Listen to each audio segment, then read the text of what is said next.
Tout d'abord, vous devez vous connecter à MyUnil en accédant à my.unil.ch et en cliquant sur Membre de l'UNIL.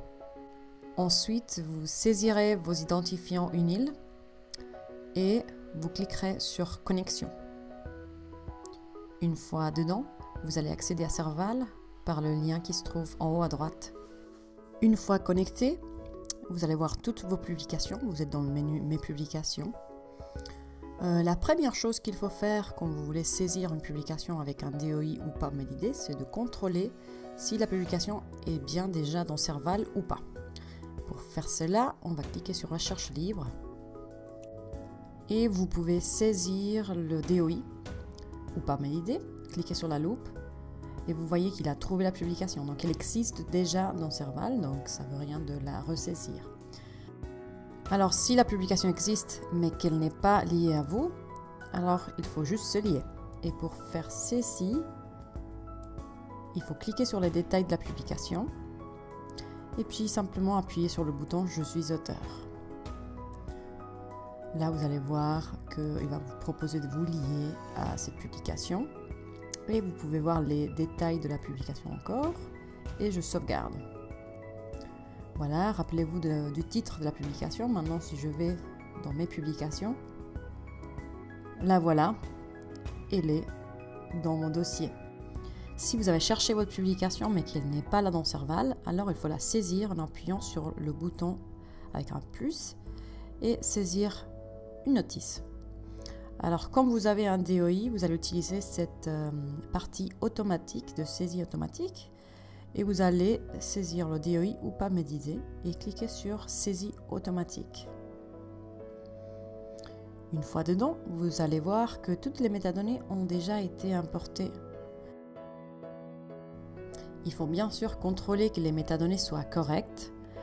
Donc vous allez parcourir les métadonnées et compléter tout ce qui n'a pas été importé depuis le DOI ou le PubMedID, comme par exemple le fait que la revue soit peer-reviewed, la langue s'il n'a pas été importé.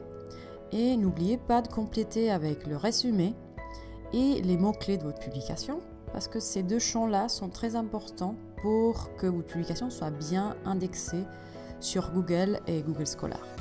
Donc n'oubliez pas de remplir ces deux champs pour que votre publication soit bien visible.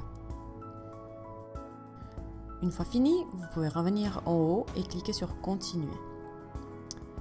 Cette page-là, c'est la page où vous allez ajouter vos textes intégraux. Mais pour savoir quelle version il faut partager ou vous avez le droit de partager, alors suivez ce lien qui vous mène vers les résultats de Sherpa Romeo pour la revue que vous avez saisie dans les métadonnées. Donc ces résultats-là nous disent que la version éditeur ne peut pas être partagée, ce n'est pas étonnant. Le post-print par contre, oui, mais après 12 mois d'embargo. Donc en gros, ça veut dire que vous pouvez partager votre version d'auteur. Ceci est votre version d'auteur qui a été évaluée et acceptée par la revue, mais qui n'a pas encore été mise en page par la revue. Et c'est là avec une période d'attente de 12 mois. Je vais cocher cette case et je vais ajouter le PDF de mon post-print. Le voilà. Et je vais choisir la bonne version. Dans ce cas-là, c'est le Author Accepted Manuscript. Après ça, on va appuyer sur Continuer. Et ensuite, on va lier la publication aux auteurs. Là, il n'a pas trouvé l'auteur, donc je vais le chercher manuellement ici en bas. Vous pouvez chercher par nom ou prénom. Une fois que vous le trouvez, vous cliquez sur le plus. Et la même chose pour les unités qui sont rattachées à cette publication. On l'ajoute aussi et on continue. Et ici, on arrive à la section de visibilité. Pour pousser à valider, on clique sur Valider et après on choisit l'embargo. Comme on avait un embargo de 12 mois, on va sélectionner le bouton du milieu et on sélectionne la date de début d'embargo.